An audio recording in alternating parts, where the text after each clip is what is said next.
Noong Pebrero 2014, ang Rusya ang nag-host ng ika-22 Winter Olympic Games sa Sochi. Nakaahon ang bansa mula sa panahon ng Soviet at nalampasan ang ekonomikong shock therapy ng dekada 90 kaya naging mas mayaman at maayos na bahagi ng pandaigdigang ekonomiya.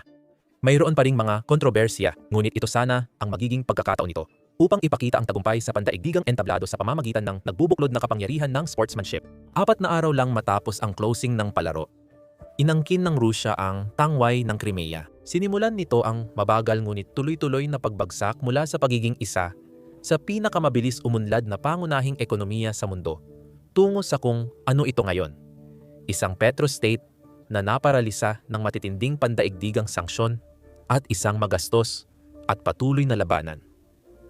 Pagkatapos, narito naman ang China. Noong 2022, ito ang naging punong abala ng Winter Olympic Games, kasabay ng unang taon ng hindi pag-usad ng ekonomiya mula nang buksan ito sa pandaigdigang kalakalan noong dekada 80. Nagtapos ang pinakamatinding yugto ng paglago sa kasaysayan ng tao.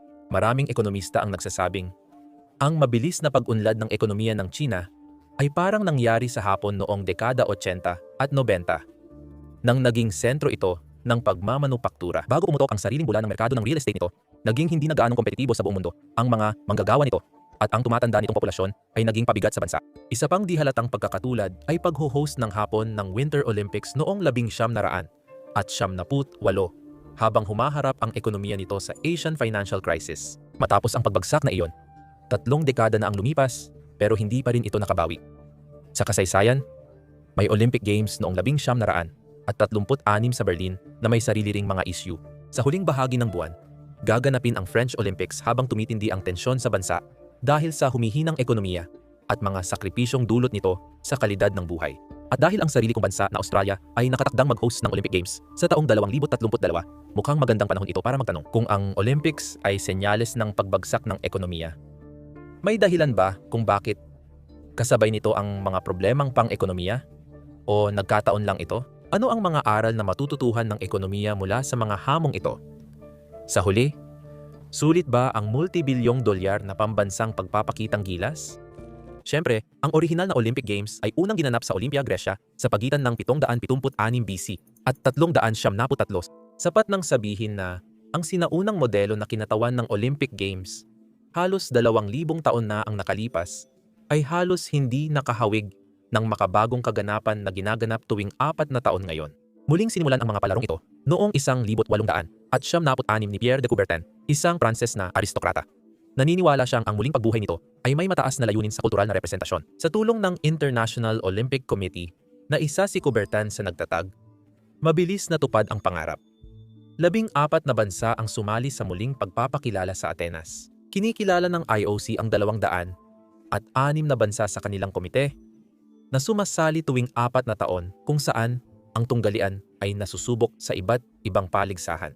Sa isang banda, nagsisilbing hindi nakamamatay na larangan ng labanan ng Olympics, nagtataguyod ng malusog na kompetisyon sa mga pumipiling ipagmalaki ang kanilang mga tagumpay at potensyal ng kanilang pinakamagagaling na atleta. Pero gaya ng dati, may iba pang motibo sa likod ng lumalawak na pagdiriwang at halaga nito.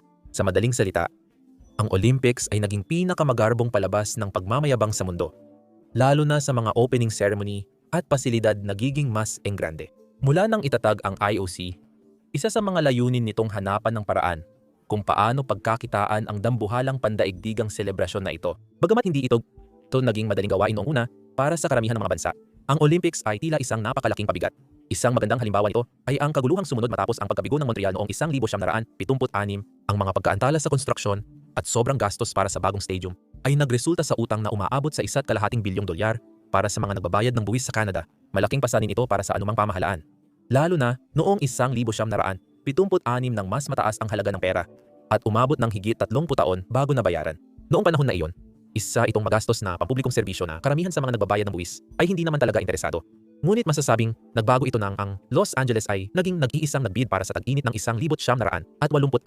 Hindi lang nagamit ng lungsod ng US ang kanilang posisyon para makakuha ng mas magagandang kasunduan sa IOC, kundi ang mga dati ng stadium at maunlad na sistema ng transportasyon ay nagbigay dito ng malaking kalamangan kumpara sa ibang host. Dati, pinapayagan ang mga corporate sponsor, karamihan mula US, na gamitin ang simbolo ng Olimpiko sa kanilang produkto at ibenta ito bilang opisyal na produkto ng Olimpiko. Para sa Los Angeles, ito ay isang magandang pagkakataon para yakapin ang mga bagong oportunidad sa media at pagbabrand. Kaya naman, ano nga ba ang patuloy na nagtutulak sa mga bansa na lumahok hanggang ngayon? At bakit madalas nakasabay ng pagdating ng Olimpiko ang mga pagbagsak? Sa unang pagkakataon mula noong 1932, pinatunayan ng Los Angeles na may potensyal ang Olympic Games na maging makina ng kita.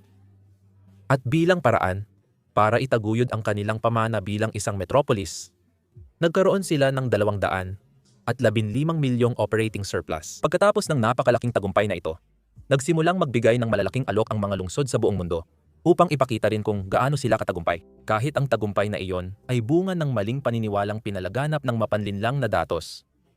Gamit ang kayabangan, sinamantala ng Olympics ang tumitinding kompetisyon sa pagho-host ng games. At ngayon alam na nila na maaari silang humingi ng mas marami at mas kahangahangang mga resources para sa kanilang mga laro. Sa bawat kampanya na kumikita ng bilyon-bilyong dolyar, ginagawa nila ang lahat ng kanilang makakaya upang ipakita ang mga benepisyo ng pagtutulungan. Isa sa mga pinakamahalagang halimbawa ay kung paano madalas i-advertise ng IOC at ng mga host na lungsod ang malaking bilang ng pansamantalang trabaho para sa mga lokal. Sa kaso ng Paris, ang event ngayong 2024 ay nakalikha ng humigit kumulang 78,300 organisasyonal na posisyon at 60,000 trabaho sa turismo at nakapag-empleyo ng 11,700 manggagawa sa konstruksyon para sa mga kinakailangang pag-unlad ng infrastruktura upang mag-host ng Olympic Games. Sa kabuuan, ang Paris 2024 Olympic Games ay nakalikha ng humigit kumulang 150,000 trabaho sa buong mundo. Ang ilan sa mga pamumuhunan sa infrastruktura na ito ay madalas na ipinagmamalaki ang mga pangmatagalang benepisyo para sa mga residente ng bansa. At madalas itong binabanggit ng IOC sa kanilang website. Isa na rito ang rutang tren na itinayo noong 1964 na Japan Games na nagbabawas ng oras ng biyahe papunta at pabalik ng Tokyo.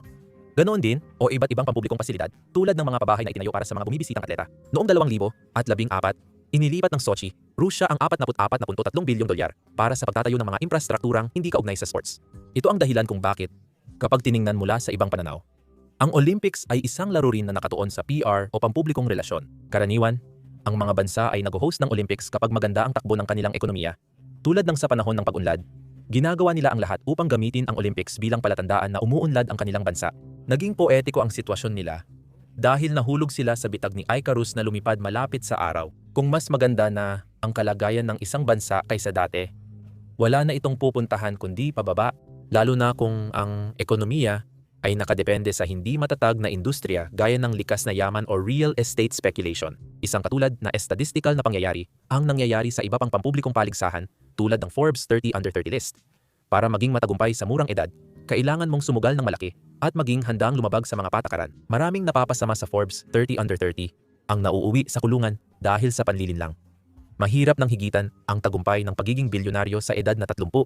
Kaya nga sinasabing pababa na lang ang susunod. At ang pagbagsak na ito, pagdating sa pag-host ng Olympic Games ay napakatarik at delikado, na kadalasan ay hindi natutulungan ng laki ng puhunan na kailangan para mag-host ng Games.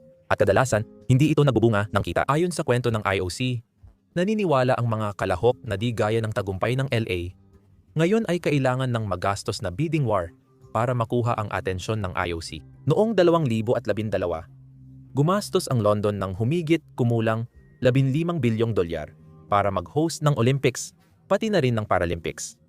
At kapag gumastos ang gobyerno, gumagastos din ang mga tao nito.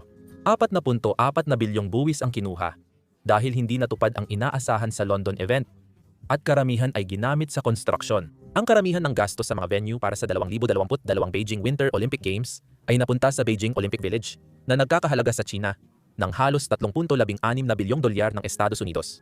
Ang mga competition venue pa lang sa Yanqing, kabilang ang bobsled, skeleton luge, at alpine skiing venues, ay umabot sa napakalaking halaga na tinatayang 400 at 42 milyong dolyar ng Estados Unidos. Para sa China, isa itong malaking pagkalugi. Pero para maging patas, ginanap ang event noong COVID kung kailan mahigpit pa rin ang lockdown at limitado ang paglalakbay. Mas makatarungang gawing halimbawa ang Beijing Summer Olympic Games. 2008, na kumita ng 3.6 bilyong dolyar. Pero kapag nalaman mong halos 40 bilyong dolyar ang ginastos sa mga event, mas lumalala ang sitwasyon. Karaniwan ng hindi mapagkakatiwalaan ang budget figure mula China, lalo na kung magmumukhang masama ang gobyerno. Posibleng mas mababa pa ang mga pagtatayang ito kaysa sa totoong halaga. May argumento ang IOC at mga napahiyang ahensya ng gobyerno tungkol sa bagong tirahan para sa atleta. Ipinapalaganap ng media na ang mga estrukturang ito ay para sa pangmatagalang benepisyo. Pero ang hindi binabanggit ng IOC sa publiko ay kailangan nila ng sapilitang minimum na 40,000 kwarto sa hotel. Mahirap iyon para sa Rio Olympics sa Brazil, na kinailangang magtayo ng 15,000 bagong kwarto. Bukod pa rito, nauwi sila sa paggiba ng mga bahay at pagpapaalis sa mga residente mula sa tinukoy na lugar, na tinalakay sa isang kamakailang video. Bagamat naglaan ang Rusya ng 44.3 bilyong dolyar para sa pagtatayo ng mga infrastrukturang hindi kaugnay sa sports, na patuloy pa rin ginagamit, ang kanilang bid at gastos sa konstruksyon noong 2014 ay mas mataas pa rin kaysa sa mga sinasabing benepisyo. Aabot sa halos 1 bilyong dolyar kada taon ang utang at gastos sa pagpapanatili para sa mga nagbabayad ng buwis sa Rusya, na hindi abot kaya, lalo na dahil sa kasalukuyang sigalot sa geopolitika. Bakit hindi na lang gawing mas mura ang palaro? Dati naman, simple lang ito. Mas pinahahalagahan noon ang tradisyonal na pagsasama ng mga bansa para hangaan ang galing sa palakasan kaysa sa marketing na estratehiya. Pero habang naging isang malaking palabas ng promosyon ang Olympics, unti-unting naging matindi ang pressure na higitan ang ibang bansa sa pandaigdigang entablado. Kaya naging ganito na ito ngayon. Binibigyang diin ng IOC na malaki ang kita mula sa turismo. Kaya halos nababayaran ng mga laro ang gastos bukod pa sa infrastruktura. Pero muli, maliit lang ang ambag nito sa kita. O baka wala pa nga. Sa katunayan, may nagsasabi pang negatibo ang epekto ng Olympic Games sa turismo. Napag-alaman ng Council of Foreign Relations o CFR na dahil sa mas mahigpit na seguridad, dagsa ng tao at mahal na presyo tuwing Olympics, maraming bisita ang hindi tumutuloy. Habang tumaas ng kaunti ang turismo sa Barcelona, Sydney at Vancouver, bumaba naman ito sa London, Beijing at Salt Lake City noong kanilang Olympic year. Siyempre, maaaring ito ay isang marangal na sakripisyo, hindi ba? Sigurado? Ang mga pangkalahatang pasilidad, mga kwarto sa hotel, buwis sa hinaharap, at malalaking stadium ay nagdudulot ng malaking butas sa kaban ng bayan. Pero may pagkakataon pa ba sa trabaho? Sa investigasyon matapos ang palaro? Ang sagot ay hindi. Isa pang pag-aaral na binanggit ng CFR ay natuklasan na 10% lamang ng 48,000 pansamantalang trabaho noong 2012 London Games ang napunta sa mga taong dating walang trabaho. Sa totoo lang, alam ng maraming bansa na hindi kumikita ang ganitong kaganapan. At hindi rin lahat ng malaking proyekto ng gobyerno ay matatag sa pananalapi. Minsan, nasasayang ang pera sa pagpapasikat at pagpapakilala sa buong mundo. Ang isang bansa tulad ng China, noong 2008 ay maraming dapat patunayan sa mundo. At ang Olympics ang perpektong paraan para gawin iyon. Ibig sabihin, kailangang maintindihan ng ibang bansa na may responsibilidad sa kanilang taxpayers na nakikipagkumpetensya sila sa mga bansang sa katunayan ay gumagastos para sa isang pambansang global advertising campaign. Isa pang bagay na dapat banggitin tungkol sa mga proyektong konstruksyon ay na pagkatapos ng palaro, ang mga bansa at ang kanilang mga host na lungsod ay naiiwan sa responsibilidad ng pagpapanatili ng mga malalaking estrukturang nagkakahalaga ng milyon-milyong dolyar. Iyon ay kung pipiliin nilang alagaan ang mga ito. Tingnan na lang natin ang Brazil, isang napakalaking ekonomiya na may mga yaman na maihahambing sa maraming superpower. Narito ang isang nakakatuwang laro. Alin dito ang larawan ng Chernobyl? At alin ang larawan ng isang wala pang 10 taong gulang na makabagong pasilidad ng Olimpiko? Dito ginanap ang Olympic Games noong 2016, hindi pa ganoon katagal. Ngunit ang kanilang mga stadium ay napabayaan na at nagkagulo na ang kalagayan. Mas mahal na muling buhayin ang mga ito kaysa sa orihinal na gastos. Hindi rin sila nag-iisa sa pagpapabaya sa mamahaling pasilidad na ito. Maraming bansa gaya ng Alemanya, Bosnia at Gresya, pinagmulan ng Olympics, ay iniwan na lang ang dati nilang modernong pasilidad hanggang masira. Pero ito ay simula pa lang ng mas malalim na problema kapag isinasaalang-alang ang mga epekto nito sa lipunan. Ang Olympics ay isang palabas na kadalasan ay mas magastos kaysa sa kinikita. Nasusukat ang katotohanan. Pero may argumento pa rin ang supporters ng Olympics tungkol sa PR. Isang paraan para mailagay ang bansa sa mapa at ipakita ang kakayahan nito sa manonood. Ang problema, hindi laging maganda ang pagiging exposed. Ang pagyakap sa atensyon ng publiko ay naglalantad ng mabuti at masama. Matinding reaksyon ng lipunan pagkatapos ng Rio Games. Dahil sa agwat ng mga squatter at stadium, ay nauwi sa isang malaking kabiguan. Ang Sochi Games ay nagdala ng atensyon sa Rusya bago nito salakayin ang kalapit bansa. Ang 2022 Games sa China ay kasabay ng mga issue tulad ng re-education camp, mahigpit na lockdown, at protesta sa Hong Kong. Marami ring bansang may kaduda-dudang pamahalaan. Bumili ng Olympic Media Bundle na may inaasahan na makikita sila ng mundo bilang isang maningning na halimbawa ng tagumpay sa ekonomiya na may pangmatagalang progresibong pamana. Ipinapakita ng mga kasong ito na ang panalo sa mamahaling bid ay madalas na nagbubunga ng kabaliktaran. Ang ganitong uri ng mga soft power na galaw ay maaaring magkaroon ng tunay na epekto sa pandaigdigang pananaw at impluwensya sa mga bagay tulad ng dayuhang pamumuhunan, turismo, at maging sa mga kasunduan sa kalakalan o mga parusa. Ganito rin ang nangyayari sa iba pang malalaking palakasan, tulad ng kontrobersyal na FIFA World Cup ng Qatar. Ang pagpili sa isang bansa na mas maliit pa kaysa sa estado ng Connecticut ay ikinagulat ng karamihan sa mga tagahanga ng FIFA dahil sa iba't ibang dahilan. Hindi sila handa sa ganitong kalaking palakasan at hindi rin kilala ang kanilang bansa noon. Kaya kumalat ang tsismis ng suhulan sa kanluranin at silangang media. Bukod pa rito, ang maliit na bansang kilala sa napakainit na klima na hindi kaaya-aya para sa mga manlalaro ay kinailangang magtayo pa ng bagong lungsod para lang matugunan ang mga kinakailangan upang maisagawa ang mga laro. Kasama na rito ang mga hotel, underground na transportasyon, mga stadium, riles ng tren, pantalan at paliparan. Karamihan sa mga ulat ay nagsasabing ito pa lang ay nagkakahalaga na ng 6.5 bilyong US dollars at ang kabuuang puhunan sa infrastruktura ay tinatayang aabot sa 300 bilyong dolyar. Na maaring mukhang malaki, pero mas mura pa rin ito kumpara kung kailangan nilang bayaran ang kanilang mga manggagawa. Kumuha ang Qatar ng maraming manggagawa mula India, Bangladesh at Nepal para sa malalaking proyektong konstruksyon. Naging kaduda-duda ang proseso ng pagkuha ng kontrata sa proyekto ng World Cup sa Qatar. Kaya karamihan ay napilitang mangutang ng malaki. Karamihan sa mga manggagawang ito mula sa mahihirap na bansa ay nagbabayad muna sa ahensya para makapunta o makapagtrabaho sa Qatar sa mahirap at delikadong kondisyon. Dahil dito, ang mga manggagawa ay napunta sa alanganing kalagayan na tinatawag na kafala o sponsorship.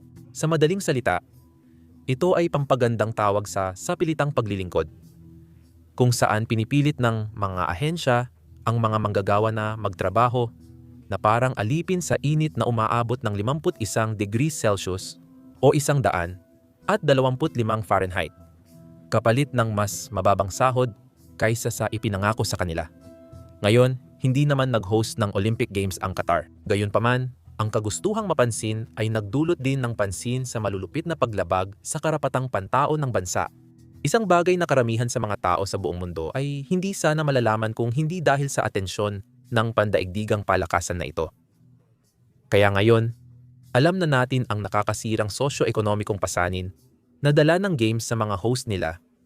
Ang Olympics ba ay isang uri ng sumpa? Nagkataon lang ba na madalas may krisis ang mga bansang nag-ho-host sa panahon o pagkatapos ng event? Sulit ba talaga ang multi-bilyong dolyar na proyektong pampasikat?